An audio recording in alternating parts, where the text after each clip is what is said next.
Welcome to episode 4 of Hacktics and Telemetry, a Rapid7 produced podcast. I am one of your hosts, Douglas McKee, or at Full Metal Packets, and I'm joined with the one and only Crypto Cat. We are so excited to kick off episode 4, and if you haven't seen the previous ones, by the way, you should go back and watch them. They are all amazing. We have some fantastic guests, and if you could do us a favor, if you enjoy this podcast, if you could like and subscribe, that would be awesome for a podcast and for us to see, to make sure that we are providing the content that everyone is interested in listening to. In fact, leave us a comment. Let us know whether you like it, whether you want to be a guest, or whether there's something you want us to talk about, and we'll see if we can fit it into the next episode. This episode will follow the same format of all the previous episodes, where we will have the Situation Room, the War Room, the Mitigation Minute. If you're new here in the Situation Room, we will talk about the latest and greatest news in cybersecurity and what these two guys think about that latest and greatest news. Also, if you caught episode 3, you'll notice that in real time, I invited the guy that crashed our Situation Room to be our guest on this episode, Harrison. So I am super excited to talk to him in the War Room segment, which is always our guest segment. In fact, because we're talking to Harrison again, did he ever leave, or is he just hanging around the studio? He's down there somewhere, I think. Okay, good. So they won't be late for the War Room episode. Fantastic. So, all right, we've already got Harrison ready to go. We'll wake him up, get him some coffee, and then throw him into the War Room. And then, of course, we will finish with the Mitigation Minute. Why do we do that? Well, we want to make sure that we're pointing out not only problems, but solutions. So stay tuned, and we will walk through some things that Jonah and I have recommend or that we've been seeing to help better protect your organizations from the mayhem that we talk about in the earlier parts of the episode. So, Jonah, are you ready to kick this off? Yeah, less talking, more hacking. All right, let's get to it.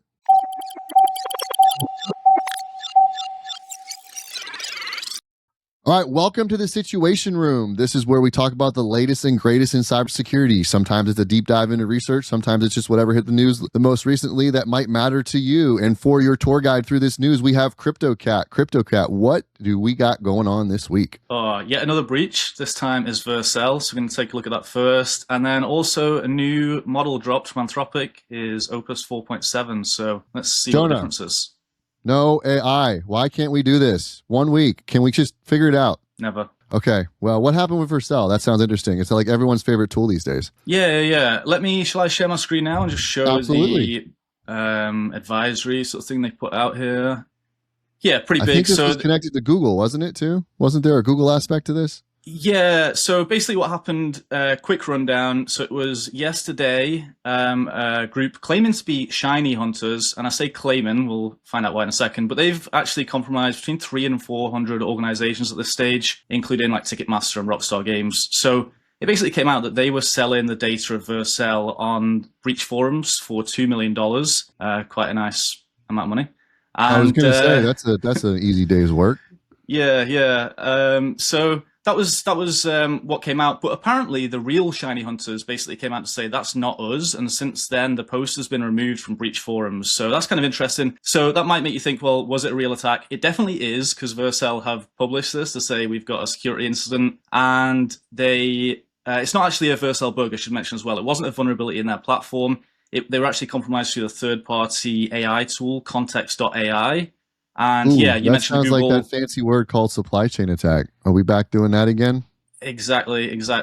And it was through the Google Workspace OAuth creds. They were stolen from there. So basically, Vercel have advised people to remove the OAuth app that's linked through context.ai in the Google Workspace. Also, rotate any keys, any environment variables that are not marked sensitive. Any that were marked sensitive won't be affected, but any that weren't marked sensitive, you need to change. And also just check the activity logs to see if there's any recent activity or any recent deployments. Make sure that they don't have any issues with them as well. Here's an interesting question. Just throwing it out there. So what do you think they gain by pretending to be shiny hunters, right? Like, why do you think they go through and impersonate a threat actor if it's not really them? Good question. Maybe the reputation, I guess. They have a very good reputation. Well, I say good reputation, a very bad reputation of, but a very solid reputation of actually like following through with what they claimed, right? They're not just like posting up like, we've got this data, here's like a couple of accounts that we've breached, but actually we've got millions more. They generally follow through and either publish the data or, if they get the money, they don't publish you ever think of like weird stuff? Like, I don't know, like this is the way Doug's brain works, right? So if I pretend to be shiny hunters, what happens if like, the dark web, a lot of people like know each other and like there's these relationships. When I say know each other, it's not like they know their face or anything, right? But like there's these different backdoor relationships. What happens if I ask for $2 million and they pay the wrong guy? because I'm pretending to be somebody else. Man, isn't that like a bad day? Yeah, I mean, that's what could happen in a situation like this. And actually, I think the reason this kind of got found out is because some of the chats leaked between Vercel and this threat actor group. They were like Telegram chats. And I think it was whenever they leaked on like Twitter, that's when the original group came out and said, hang on, that's not us. So I guess if that hadn't have been leaked, maybe they would have ended up paying the money to the wrong people. That's kind of crazy if you think about it. Let me just show this as well, Doug, while I'm here. I don't know, this isn't like a verified thing. Oops, copy this link over. This isn't verified. I just saw this from Sirius, who is one of the guys behind Hacktics AI, and they said, as per infostealers.com, context.ai got compromised through an info stealer named Luma Stealer, and if it's real, that's a crazy supply chain attack. So his speculation is that Luma lands on a context AI dev. So they did some phishing to compromise this. And the attacker then recons the users of context AI, sees the Vercel employee using the app, and then pivots to that employee's workspace, grabs the OAuth secret, forges tokens, dumps the drive, and starts reconning all the loot. So that's potentially how they got through to this Vercel service, which if so is quite an interesting chain of events as well. The hacker in me gets excited when I see that. Like that's some good stuff as far from an offensive perspective. Of course, that's not what we want to see in the defensive world, but like that's some interesting technique, and it goes to show like where our weaknesses still are in society. But I guess we'll talk more about that in the mitigation minute. So what else you got for me besides Vercel today? Yeah, the other thing was the new Opus model. I don't know if you had a chance to try this out, Doug. I haven't tried it myself yet. I have not tried the new model. I have seen a little bit about it online, but I have not dug into it. I'm kind of scared every time to switch to these new models, because I swear, like at first you take one step back, you take two steps back to take one step forward. And so like when I've got stuff working and it's already working in the previous model, like I'm not the first to adopt the latest and greatest model. I usually wait till I hear that, okay, like, yeah, like these are the things you got to do, or these are tweaks, and then I switch over. How about you?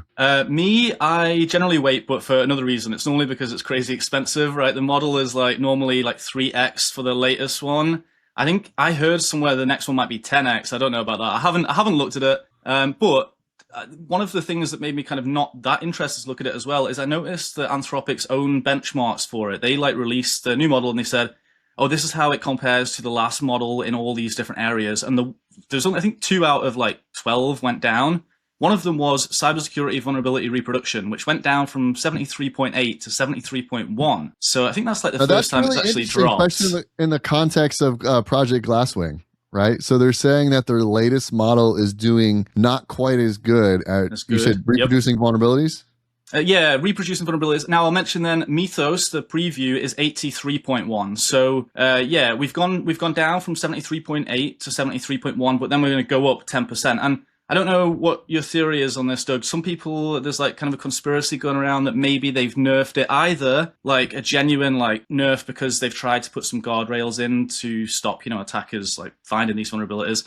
Or maybe they want Mythos to look really good for finding vulnerabilities when it's dropped. Yeah, I try not to read too much into conspiracy theories. So, I mean, I don't know. Obviously, it's definitely possible that, or plausible that's the scenario. That's some of the chat. I mean, also, it's also plausible. I mean, let's face it, right? At the end of the day, what we're talking about here is machine learning, right? And neural networks and things like that. I know, oh my gosh, what do you mean? That's what we're talking about? Yes, AI at the end of the day, we're talking about machine learning and neural networks that we've had for 20 years, right? Or maybe even longer. So I think what's interesting in that context is we know that when you train things slightly differently, you get different results. So like if you're starting and training a model and you've trained 2 different models for 2 different things, you're going to get different results. So I'm not fully bought in on the conspiracy theory. However, I will say we live in a corporate world where it's all about making money, right? And big companies make money, and that's the way this goes. So I don't take it off the table, but I also can see the legitimate technology being different, knowing a little bit about how machine learning, neural networks, and that type of thing works. Well, that's the alternative I was going to bring up. So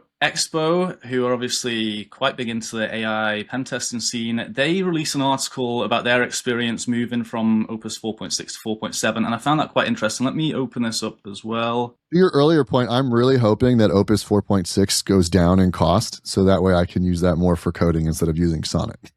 Yeah, Yeah, for sure. Actually, Codex is a really good one as well at the moment. Personally, I like that for coding because it's got very high usage as well. It's very fast. It seems to write code pretty well. I don't use it for any like vulnerability research, but yeah, it's also a good one for coding. Yeah, let me jump into some of the changes here, right? So the possibility, other than it being like some conspiracy and they're nerfing it, another possibility is just that the new model has changed how it operates. And this is what Expo kind of said. They took it up at the start and found it wasn't performing as well. And they said they were like thinking about dropping it. And then they realized that it's just acting differently. So they said that they think it can get the same results as the previous model, but potentially faster and with less tokens. So some of the things that they mentioned were new in it. One was atomic actions. So they said that it takes smaller, more successful steps in complex tasks. So hopefully that would mean that it's going to run into less issues and it's going to use less tokens while doing those steps, right? Another thing is vision breakthrough. So it can also recognize images very well. I think they said the UI clicks jumped from 54.5% to 98.5%. So for things like browser automation, if you're hunting for browser-related bugs or doing like web-based pen testing, that's probably going to be quite useful as well. They also said that it follows instructions exactly. So 4.6 was more likely to, or they said that the old prompts, if you have prompts for 4.6, they're more likely to break because they're too vague. So it was kind of suggested that just maybe you should like throw out your old prompts and start writing some new ones altogether that are like tailored. That makes a lot of sense too, right? That's the point we were talking about before. Like these models were trained differently, so you're going to get different results. And I think initially when we got these LLMs, especially like I'm going to just call like OpenAI the original, right? When we first got ChatGPT, like to get a good user experience for non-technical people, you didn't want to have to give it exact things. And I think it was a kind of trained that way. You wanted to be able to be vague and it to be able to intuit and know and give you information. Well, now, especially if you're leaning towards training a model that is more cybersecurity based or geared towards technical users, like something that does exactly what you tell it to, man, that's awesome for me. Like, cause I'm tired of the model not doing what I tell it to do, right? But it is definitely going to change the way that you write system prompts. So yeah, like you're going to get different results if you just throw in your old prompts. So that, I think you go back to the conspiracy theory. I think it's more likely that that's the case than some wild conspiracy theory. Yeah. Agreed. A couple of other things I'll just throw in that they mentioned. One was that the new model has an effort extra high option that you can use. So that's recommended for like hard coding tasks, but that will use around 30% more tokens, I believe, as well. And the last thing I saw, I think this was a warning from Anthropic that there can be potential doom loops where a model can get stuck in a... That sounds scary. What the heck is a doom loop? Doesn't sound too good, yeah. Apparently it'll get stuck in like a reasoning spiral on long tasks, and they warned that there could be a 0.1% chance of that. I mean, I've seen kind of models do that before. I wonder how different it is to... I mean, does it just mean it's going to be stuck in a permanent loop until your tokens run out or your bank balance is empty? Or I was going to say, what's that going to cost you? Yeah. I mean, if I can't get off this conspiracy theory thing, but if I'm going to buy into a conspiracy theory, then I would think the doom loop is intentionally programmed in to burn your money. But that's if I'm going to pick my conspiracy theory, that's the one I'm going after. All right, so we got a new model. What else do we got? Yeah, so I mean, that's kind of what I've been looking at. I think there was some other interesting stuff you looked at as well with the Monday brief, right, Doug? I did. One of the things that I thought was really interesting to talk about was the Roundcube incident, right? So we had APT28 leveraging a zero-click Roundcube email vulnerability. And what's interesting to me on that is that not that there's an email vulnerability that's zero-click, like we've seen those, over and over again. I mean, that's pretty huge. Yeah, I mean, that's a huge win, right? Like bug bounties take that stuff very seriously, and a lot of them have like big payouts and stuff. Something about depending bug what you can do with it as well, right? I mean, I don't know if that's a zero-click like RC or like zero-click XSS, but even if it's XSS, you've got potential to like steal emails, like steal accounts, depending on how like cookies are configured and things like that. So could be like pretty devastating, especially if it's used for like a lot of corporate or like government environments. No, absolutely, and I think that's one of the reasons why they went after it. But I also think an interesting nuance in the whole thing is that Roundcube is an on-premise email server, right? So when you're tackling it from that perspective, I think it's interesting that an APT of as high of profile as APT 28 went after a vulnerability that, in my opinion, is attacking something that we like to think people don't still have, right? Which is on-prem email servers. But there's enough value to it for an attacker that they discovered it and are leveraging it in the wild to compromise organizations. Well, I think that's why do they have it on site? Presumably that's probably a security choice as well, right? To maybe not have it in the cloud. Maybe they've decided to have like a self-hosted instance and still get targeted. Yeah, I think it can go either way. Like sometimes it's a security aspect. Hey, we want everything that's on-prem because there's sometimes the notion that that's going to be, more secure versus putting something in the cloud. Sometimes it could just be legacy stuff that hasn't been switched over, and sometimes it's cost, right? Like you can go multiple directions with why someone's using an on-prem email server, but at the end of the day, it doesn't really matter the why. It matters that it's there and it's of a value to an attacker to be able to get access into an organization. So I just thought that was an interesting call out from last week. Any other interesting stories this week, you think, Jonah, or should we wrap this segment up? I think we should wrap it up and get on to our guest interview. Something about bug bounties this week, right? Since we're speaking of bug bounties. Got an awesome guest this week. Let's jump over to the war room and see what we can learn about bug bounties. Let's go.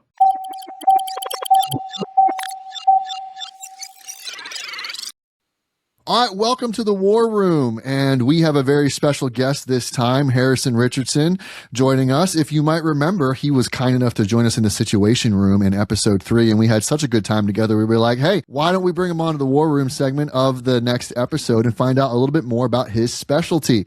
So we're going to talk a lot about bug bounties when it comes in this segment here. So Harrison, why don't you introduce yourself? We're super excited to have you here. Tell our viewers a little bit about you. Yeah, sure. And thank you so much for having me too. As you can see from my shirt, I am a former Rapid7 Moose. So it's really great to come back and join you for a full episode here. So my name is Harrison Richardson. I also go by Arson. You might have seen a couple things here. I've done a lot of work in the bug bounty space, trying to provide, free educational content and everything. I would say if I could boil my mission down to one thing, it's I want to eliminate the barrier of entry into bug bounty hunting, try to provide things so that the people that want to go from the idea of bug bounty hunting to finding their first bug, that's the avenue that I like to sit in. I really enjoy kind of helping people along in that phase. So, I've been in cybersecurity for probably close to 15 years now. Definitely over a decade. Got started in the United States Army. Got my Security Plus actually as part of my what's called AIT, Advanced Individual Training. So after I got that kind of shaped my career. Got out, bachelor's, master's, certifications, all that stuff. So it's, I love being in the bug bounty space. I always love the idea that, you can kind of sit at home. There's no gatekeeping in it. Anybody can come in that has the ability to do it, that has a laptop and an internet connection. It's all skills based. There's a level of competition that comes from it that I really enjoy. So it's always resonated with me, and I'm very proud of what I've been able to contribute to the community.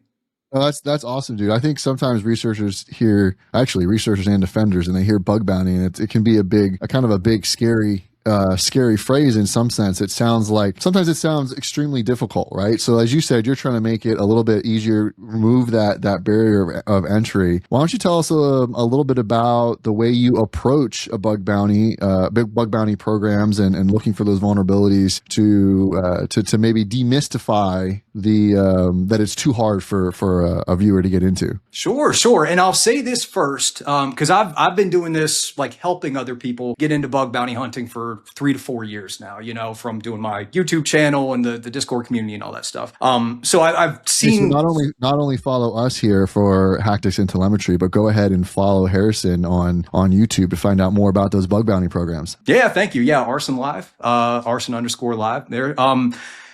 So I've got to the point where I can almost, like when somebody comes and tells me like I can't find any bugs or anything like that, I can almost basically tell them exactly what they're doing, and tell them how they have to make an adjustment. So I will also say this, developers that want to move into bug bounty hunting and kind of AppSec, they are by far the fastest at finding their version of success. I've seen it over and over again because they understand web applications and how they work and everything like that. So if you're a developer, I'm going to do a quick rant here because I agree with you 100% on the whole developer things. I think this is just Doug's 2 cents advice of people upcoming in cybersecurity. I think the biggest problem today for upcomers in cybersecurity is they want to specialize in cybersecurity and forget that the fundamentals of computer science, things like development, is exactly what you need to understand to get into cybersecurity. You can't be really awesome in cybersecurity if you don't do the other things first. And that used to be like a requirement. Back in the 90s or whatever, you had to go get that networking job. You had to go get the development job. And those were the positions that trained you to be in cybersecurity. So I'm just... 2-second, Doug's 2 cents. If you want to do really good at things like bug bounties, hacking, blue teaming, all the fun things that come with cybersecurity, get really good at those things like development, networking, and all that fun stuff. That's going to serve you better than just focusing in cybersecurity. But go ahead, Harrison. Didn't mean to interrupt you there. No, not at all. No, 1000%. I agree, because you have the ability to anticipate. You know what's actually possible from a defensive perspective. You have the ability to anticipate the mistakes that developers are going to make, or more importantly, the areas where developers have to make compromises in order to meet the business needs. You've been in that shoe. So, over and over again, I see people like if you have that experience from the Blues team, the defensive side, the development side, it's not as difficult of a transition as you may think. But with that being said, there's two things. If you want to get into bug bounties, there's two big things that you want to focus on to set yourself apart from what everybody else and not get stuck in this like kind of churning thing that a lot of people get stuck in the beginning. The first is you have to identify what hunting style you want to do. And this is things that a lot of people don't articulate. There's a ton of different ways to do bug bounty hunting, and I have like specific styles and names and everything for them. But, one of the ones I call the SaaS deep dive. That's like your main bug bounty hunting program that you do. You find a SaaS company, they're always changing and updating their app. And that's kind of your home base. That's where you do everything. So you're going to choose the program first, and then you're going to test across a wide range. You're going to become an expert in that technology stack, and you're going to start to identify the patterns of the mistakes they make, and you can come in and identify them. The other side of that, another technique or strategy that I teach is where your main goal is to learn a new attack strategy or new, like I want to learn DOM-based cross-site scripting or something else,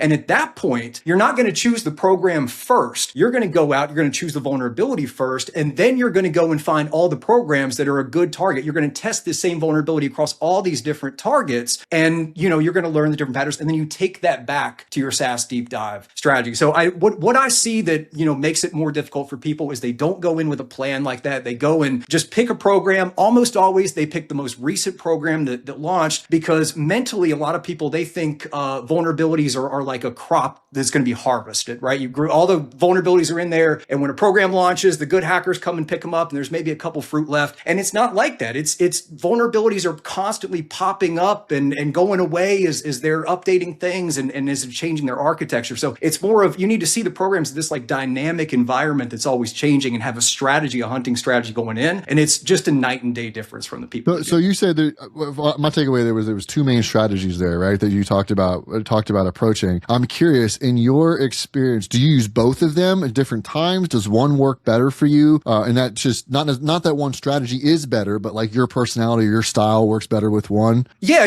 They're to accomplish different goals. So ultimately you want to have, I probably have 7 or 8 different hunting strategies that I use. And it's Gotcha. Part of it is like, what do I want to accomplish? Some of it may just be what do I want to do that day, different things like that. But yeah, so it's, I have a bug bounty workshop that I do occasionally, and I teach 4 hunting styles in that, 2 manual and 2 automated. So, and I tell people first start with the SaaS deep dive. That's where you're doing a lot of your learning, but it's going to be a long time before you start to see the return on investment in that, because you've got to really understand that application and the way that it works before you start to be able to find those vulnerabilities, Whereas if you're doing something like, automated testing strategies, I talk about one where you're going fast and one where you're doing heavy recon, where you're trying to find things that people aren't finding, right? So now I've got 4 different strategies. 2 of them are automated, and I can continue to slowly build out my automation, and that's going to make me more successful over time. I've got like I mentioned, the one where you're learning and then you're going through. So that typically will be the fastest way that you'll start to see a return on investment, start to find bugs, but they're going to be few and far between as you start to learn it. So you learn it that way, and you take it back to your SaaS deep dive hunting, where it's like your home base, where you're constantly testing. And then you're going to go back and find things that you were missing before because you didn't know enough about this, vulnerability and everything. So for me, I've always got multiple different strategies going at the same time. I've got another thing where I'll look for leaked secrets on GitHub, you want to kind of have all these different parallel efforts and things going at the same time for different reasons. And then the more you can double up on them, the more effective you can be. A question, Harrison, whenever you're doing this, so sometimes you'll pick like a vulnerability, you'll hack on many targets, whichever ones have that interesting functionality. Other times you'll be looking at a target and you're just looking to see what functionality might have different types of vulnerabilities. So you're hunting for everything, right?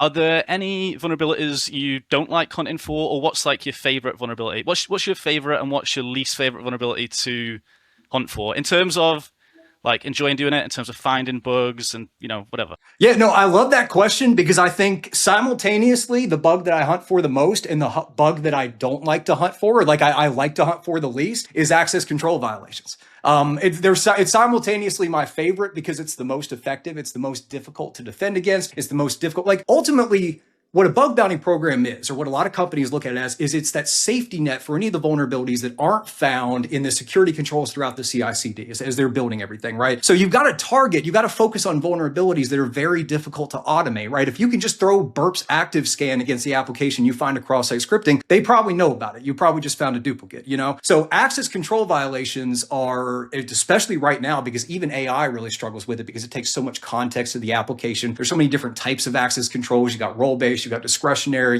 all these different types and implementations. So yeah, I mean, it's my favorite bug to hunt for because it's the most consistent, it's the most successful. I always tell people, if you want to start bug bounty hunting, IDORs and access controls. I've got a 3 video series, like 10 hours on my thing specifically for that on my YouTube channel. But the other reason that you're going to be able to find them is because it's really not that fun to hunt for. Like you essentially just do a checklist and it's like you find all the no's, like what can my user not do?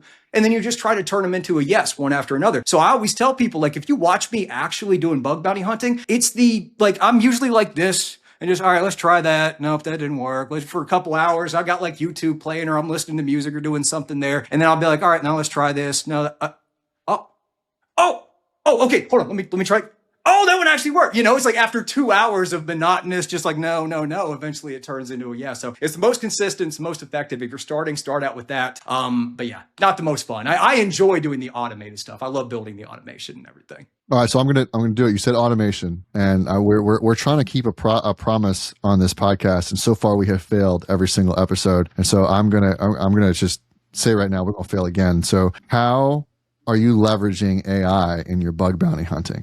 Because we're trying to not talk about AI, but it just seems like impossible. And I feel like, and what you're talking about with automation and going through checklist was just a big red flag for me. Checklist sounds like something AI can do pretty easily. So how are you seeing that influence the bug bounty process or the hunting process? Oh, it's huge right now. I mean, it's probably anybody that's watching this that's familiar with bug bounties has, the Critical Thinking podcast, a major podcast in that space. In one of their recent episodes talked about using Claude code and hooking everything. So that's what everybody is doing now.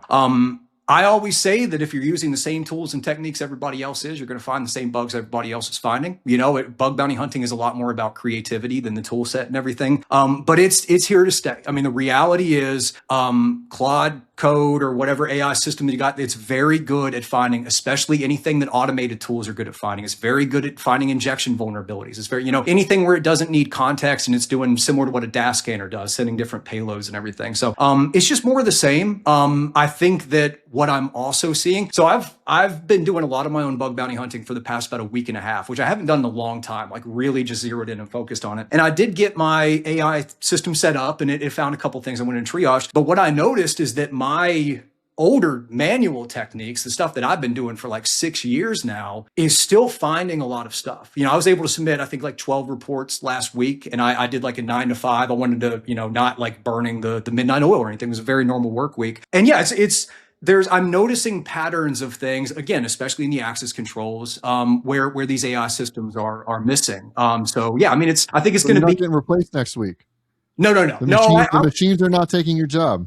No, because, and that's the other thing, right? Like the AI is obviously making it easier to find the vulnerabilities, but also you've got all the companies that are using AI and it's more about business needs. They're under a lot of pressure to push things out quicker to get the return on investment. No. Only attackers use AI. Defenders don't use AI. It's only attackers, man. That's what all the media will tell you. Yeah.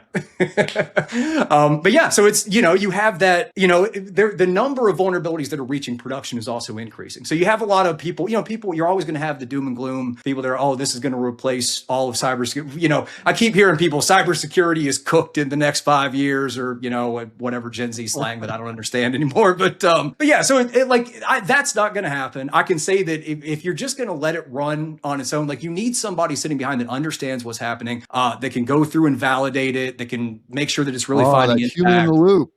Exactly. Human in the loop, yep.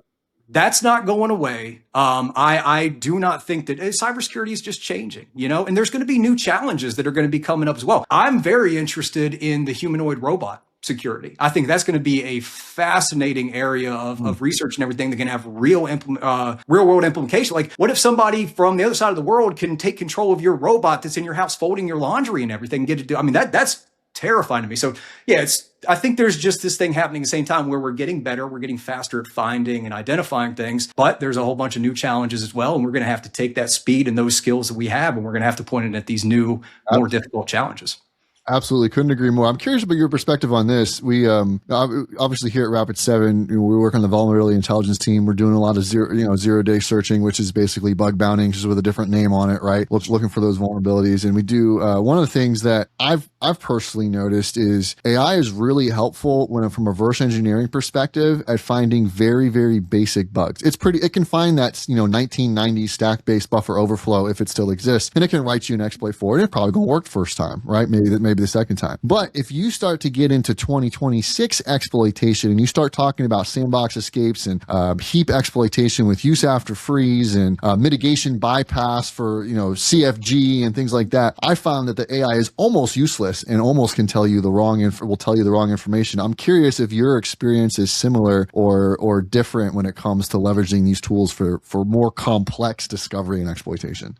Yeah. 1000%. My experience has been the exact same. And it all comes down to the context window. How much information can this AI system store and process and leverage at one time? And that's the huge limitation. If you can give it a large enough context window and allow it, if it's able to process all of that, then, theoretically, it should be able to find those much more complex, much more modern 2026 attacks. But that's where you see that limitation. And you see the exact same thing happening in web-based attacks because most applications now, most of them aren't a monolith of a code base that's running on a server with an Nginx reverse proxy, doing whatever, like how it would be before. Now you've got thousands of different microservices that are running on AWS Lambdas or whatever, and all this different complex web of services. And you've got things like API Gateway and AWS Cognito that are bridging or kind of like blurring the lines between the infrastructure and the code itself. And then you have the cloud people will say, well, that's HTTP based. I don't understand that. And the developers will be like, that's cloud based. I don't understand that. And everybody's like, well, whose responsibility? Right? Like it's so the level of complexity in the applications, everything's happening at the same time to where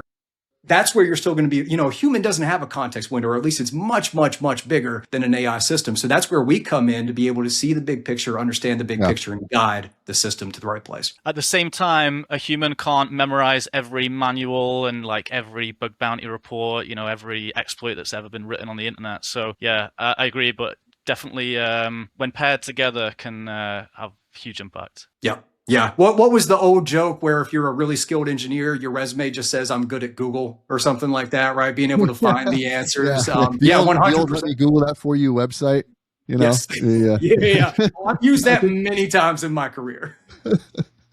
Oh man. But hey, you've got all this wealth of experience finding vulnerabilities and doing bug bounty stuff. And I've even seen that you've released some open source tools. I love promoting open source tools here, at Rapid7. Obviously, we have a few minor open source tools. I don't know if anyone's heard of Metasploit or things like that, but we dabble in open source tools. So let me ask you about your open source tool and how a little bit about how it works and what it provides to the community when it comes to bug bounty. Sure. Yeah, thank you very much. So I have an open source bug bounty hunting framework that I call the Arson Framework. This is actually version 2. And so I'll kind of give you the backstory of it, hopefully quickly here. I have a tendency to ramble, but so it started with just a collection of Python scripts that I would use for my own hunting a long time ago. Always does. That's always how it starts. Some hacker's collection of Python scripts. Exactly. Now they're Go scripts, but yeah. So I had all those there for different individual things, wrappers around some other tools. And Jason Hacktics did his recon methodology version 4. I don't know, it's this very famous video he did with this whole methodology of going through the recon step to step. And I sat down for probably about a month and just watched it. I mean, minute by minute, sat there and automated the whole thing into a big workflow into one thing and then put a really terrible front end on it. I didn't think much of it though. I just kind of used it myself. It was never meant to be public. And I started doing these YouTube videos, and I would just pull it up in my YouTube videos, my live streams. And I started to notice a ton of comments and people asking like, what is that tool? Where can I run it? So I made it public and did my best to maintain it, but nothing was Dockerized, and it would have been a huge pain to Dockerize it. It was like this static install script. It was meant to go on Kali, and everybody's trying to run it on their Arch Linux install on their old Xbox 360 or something. They're like, why doesn't it install and work? And it's like, oh my gosh, I can't do it. So I'm sure the Arch Linux community was very helpful in getting them to get it to work. Oh yeah, exactly. So I decided to do a version 2, sat down and really architected it from start to finish. I actually spent about 6 months working with a ton of great engineers that I met throughout my career and getting their advice and input, people that are much, much better at system architecture and everything than me. And it's turned into this version 2. So it's, it's fully Dockerized. It can run on a VPS. It can run locally as a desktop app, etc. But the goal is to automate. So get you all the tools that you need. It automates your recon from start to finish. And there's no way to use the tool other than to use a proven recon methodology. It's you run the tools and then you run the next tools and it automatically pulls the data that it needs in, and each layer builds on each other. And it's what I really wanted to do is the goal of it was always meant to be educational more than anything else. I really, again, like I said, I want to bridge that gap where people have to download all these different tools. So it downloads all the tools for you, forces you into a proven methodology, and then there's learning material throughout the entire thing so you can understand what you're doing, why you're doing it, all those things as well. So, you can use it with the user interface, and eventually you can just kind of use it, headless and everything there. So, I announced the launch of the open beta last year at DEF CON, did a talk at the Bug Bounty Village. That's actually one of the badges that I've got there. They were very kind to give me a badge when I did that. And yeah, it's been going ever since. I've got a new update that's coming out this week. It has, for anybody who used version 1, it has the wildfire and slow burn scan. So that's where you can test across multiple different wildcard domains and do like the full methodology against them. And this is actually the first time that I've announced this anywhere. I have built out a full MCP server that's built in with the framework as well. So that's really not helping us stay off the AI topic. No, you heard it here first on Hacktics and Telemetry that we have an MCP server coming in the bug bounty hunting framework that Arson puts out. So you heard it here first, and it is AI, and we are going to use it. I saved the exclusive just for y'all. Yeah, we appreciate that. Oh yeah, so anything, obviously, first of all, it's going to give your AI model access to all of your recon data. So I know a lot of people are using Kaido skills as well to plug that in. So you can give it not only context to your proxy traffic and everything within Kaido, now you can give it access to all those DNS records and all the different recon information. That's where I'm seeing a lot of real effectiveness with that. Is like, okay, take a look at these request within Kaido in this specific attack or this specific flow. Now let's tie that back. Oh, now we've got the C names and the actual fully qualified domain names for the AWS services, and we can start to target those directly on the data plane. Oh, we can take the name out of that and we can use the AWS CLI to start attack it on the control plane and test their IAM policies and everything as well, right? So at least I've noticed having the context of your recon data as well as the context of your proxy data and testing the individual tools, it's given my instance of the AI tester superpower. So hopefully it will for everybody else. That's fantastic, Rona. We'll have to see if we can find some 0 days with it when it comes out here in the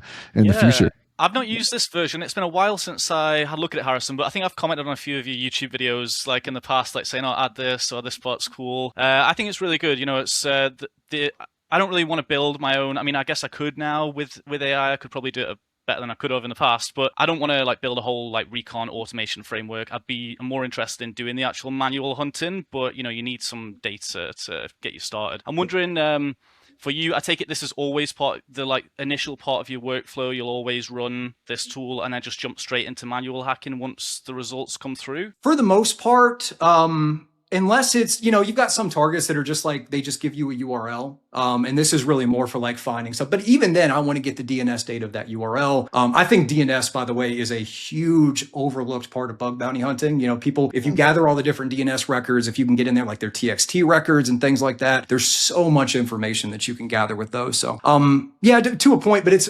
typically the ones that I really use it for are either to where they say any assets can be targeted. That's my favorite. Then you just start with the company name and you end with a huge list of live web servers, or a bunch of wildcards. And that's where we add them all and it goes through and finds them and scans them. So here's a question that we fight as vulnerability researchers all the time, and it would be applicable to bug bounty as well. But it's effectively this concept of burnout, right?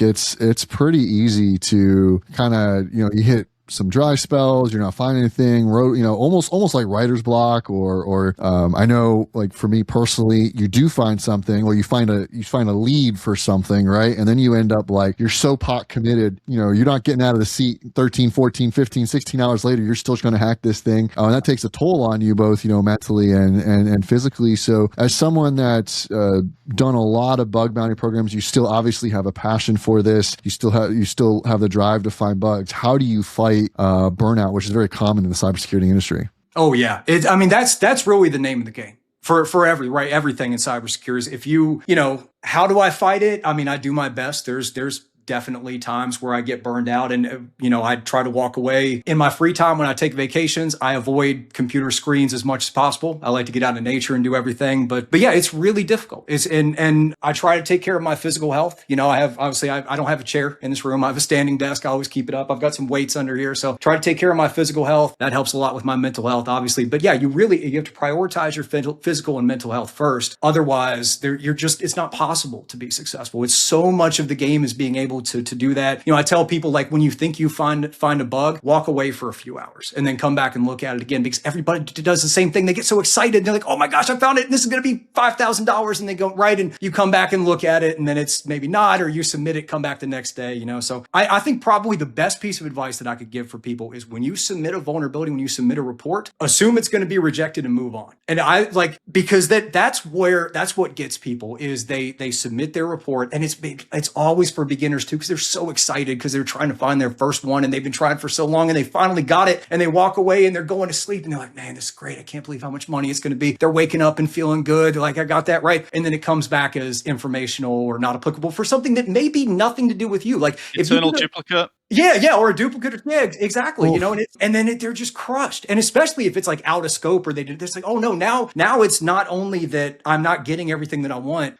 I've already started counting my money and thinking about what I'm going to buy. But on top of that, people will internalize and say, oh, this must mean I suck. This must mean I'm not good enough. And that's not the case. Like, there's a million different reasons that a vulnerability can be rejected that you just have no cognizance of. You don't know going in what the what's important to the business. So it's so important to start to build a relationship with a business. You want to eventually become what's called an anchor hacker on a few different programs, where you're constantly just working on these few different programs. But yeah, that's like, just submit the report, walk away, assume it's going to be rejected. And it's so hard though. Like, even saying, as I say, like, I do the same thing. I still feel the same way. I've been doing this for 6 years. It's easy for us to sit up here and give advice, but we can give that advice because we've all fallen victim to the scenarios that you're talking to. Like, we literally are talking from personal experience. Similarly but different, I give the exact same advice when it comes to submitting to conference talks, right? Submit it, forget it, assume you've been rejected. And there's so many things when you submit to conferences that are way beyond your control, that you don't know, and all that fun stuff. And it's the same thing. It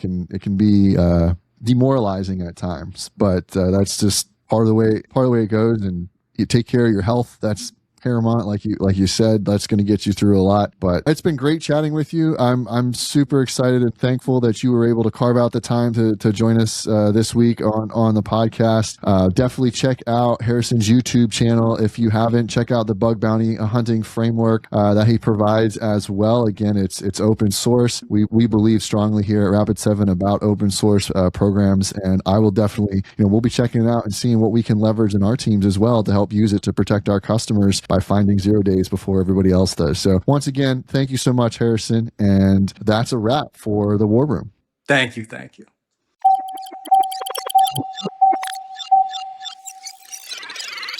Welcome to the Mitigation Minute, sponsored by Rapid7. And in this segment, we are going to talk about what did we talk about in previous segments that we can provide some guidance to individuals and organizations in order to help protect themselves from these groundbreaking or new attacks that have happened over the last week, right? And I think one thing, Jonah, has kicked this segment off. One thing that's interesting is the fact here that we have some common denominators in these compromises, right? And that one is you've got exposed or compromised identities, and in some cases you got at exposed edge assets, right? So I think if we look at like APT28, for example, they're notorious for doing things like spear phishing, credential harvesting, that type of thing, exploiting public services. And then you've got shiny hunters. Now, ironically, it wasn't actually shiny hunters, or at least that's what's come out. But to be determined. The threat actors are still trying to mimic that MMO, right? Or the way that those threat actors act. And so those typically go after things like stolen OAuth tokens or leaked API keys and things like that. So there's some similarities there when we're talking about threats that we saw. Jonah, what do you think about this? Yeah, I mean, talking about Vercel earlier, obviously we talked about some of the remediation advice they gave, which isn't going to stop this breach from happening. But if the breach, you're not going to stop that breach from happening. If you're using a provider and the provider gets hacked, there's not much you can do to stop that. It's in their hands. What you can do is make sure that you're not the ones who get compromised because of that supply chain attack. So if you're the first to go in and remove that context.ai app from your Google Workspace, if you're the first to go in and rotate all of your sensitive environment variables, and maybe be careful with environment variables as well. A lot of people put environment variables rather than like things, it should be a secret rather than just like a standard environment variable. So you have to manage those properly. And then make sure that you check the logs and make sure any like recent deployments have been checked in case they're affected. So it's not going to stop you from getting impacted by this, or it's not going to stop the attack from happening, but it could stop your organization from getting impacted. I really like that point. In fact, I've harped on that. We're talking about supply chain attacks over the years, which is you have no control when a third party is breached, but you do have control on your side of being able to, one, this is the big one. You have to know that you're using those services and that those services have those third-party connections, or you will never catch it when the news breaks, because sometimes the news only talks about the third-party library or the thing that actually compromised. It doesn't talk about the main product. And if you don't have the information, if you haven't done things like product security testing to take inventory of what third-party apps and what your supply chain is, you'll never be able to do the preventative measures that you can do when the news breaks about that supply chain attack. So I think that's a really key thing to remind our viewers is you can't protect against attacks you don't know about, or you don't know about the technology that you're using. And I think another interesting point that you brought up there, and this is, you're not necessarily specific to the attacks that we saw this week, but you need to be able to correlate telemetry, right? You have to be able to pull together these different logs that you were talking about, or different events that are happening across AWS, right? Across Vercel, you've got to be able to pull it in across your endpoint data, right? It's all of that valuable, and that context is going to be extremely important for you to be able to catch some of these attacks, in addition to things like baselining, right? Because these attackers are evolving to look like normal users with trust within your environment, and so you have to be able to be harvesting or collecting the right data in order to prevent these, or at least isolate and react to these attacks as fast as possible. Final thought as well, Doug. We were talking with Harrison Richardson there, Arson, an amazing bug bounty hunter, and we talked a little bit about some of the bug bounty programs actually closing down because of like all the AI slop they're getting through, and also talking about how that AI slop is soon just going to be a lot of like real vulnerabilities that they're going to have to deal with. So if all these programs are closing down and people don't have anywhere to submit a vulnerability to, what ends up happening with them? They end up getting used, they end up getting sold on to other people. So in cases like this, it's quite difficult because like phishing attacks, a lot of people say, well, that wouldn't have been accepted by a bug bounty program anyway, and then a company ends up getting hit by that. It costs them millions and millions of dollars, and people say, oh, you could have just paid like a $500 bounty or a $1,000 bounty, whatever it is. So yeah, I think that's such an important tie-in, right? Like at the end of the day, we label things different that are actually the same. And so when you're talking about like the work that Harrison walked us through that he's doing in his bug bounty methodology and with his framework, there's literally barely, if any, difference to what attackers are doing. And removing these bug bounty programs, or